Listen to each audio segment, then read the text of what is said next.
Me getting in the mood for autumn. I think just the past few days it started being not so crazy hot here and feeling a little bit more autumnal, especially in the mornings. It's pretty crispy here. Where I'm from, it actually gets cold, which is Minnesota, but in the Bay Area it doesn't really get that cold. But still, I'm starting to get in the mood, feel the season, feel the spirit, and I decided to do some like autumn baking. So we made some pumpkin bread, baked some apples, and cracked open a pomegranate. But now I started reading during lunch The Girl Who Loved Tom Gordon by Stephen King. If you remember, a little while back I did like a book shopping vlog, and this was one of the books I picked up.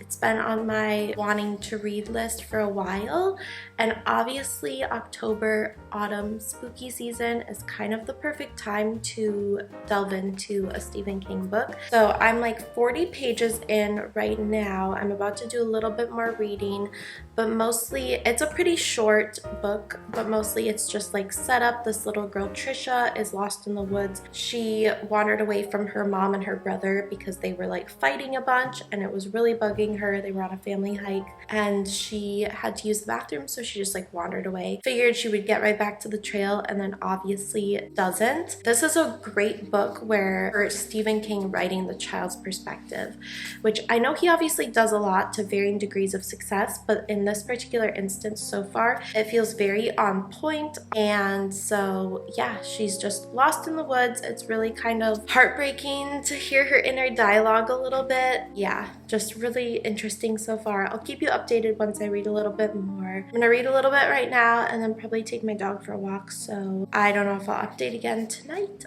but just thought I would share some autumn vibes because I'm feeling the autumn vibes. We even have like some pumpkins and apples. The apples that I baked are actually from somebody that we know who has apple trees in her yard, and she also gave us some pomegranates, which was so nice. So I'm just feeling like I want to eat all of the like harvest foods and read stuff like this, so I'm really excited. But anyway, I'll update you once I'm a little bit further.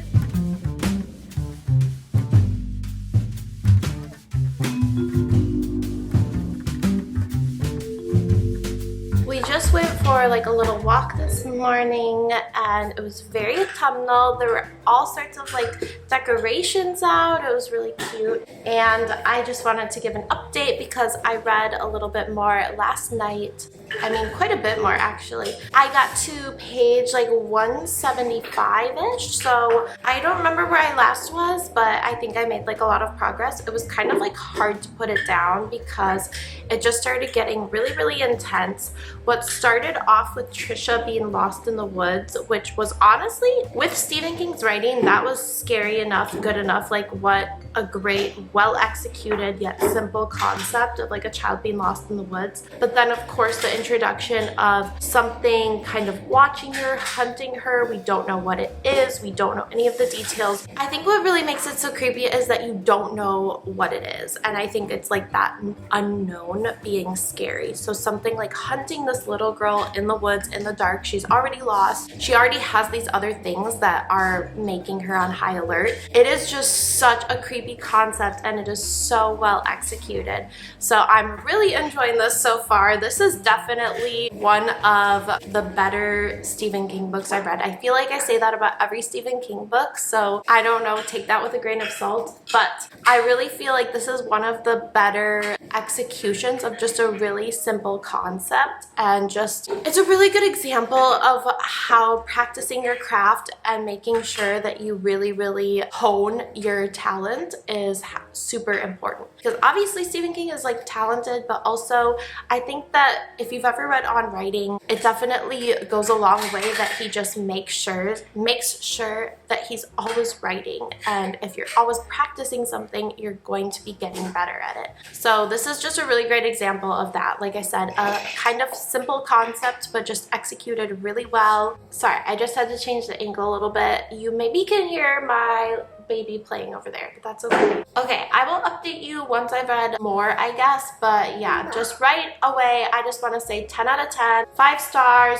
super, super, super well written, super scary. Like, I can't put it down, but it was a mistake to read so much of it before bed last night because I was actually really freaked out. So yeah, definitely a good spooky read. Spookier, creepier, scarier than I even thought it would be, so. Book. It's a book? Okay. You want to hold the book? Yeah. Okay. Anyway, I'll update you when I read a little. Okay. Good job! Thanks for showing the book.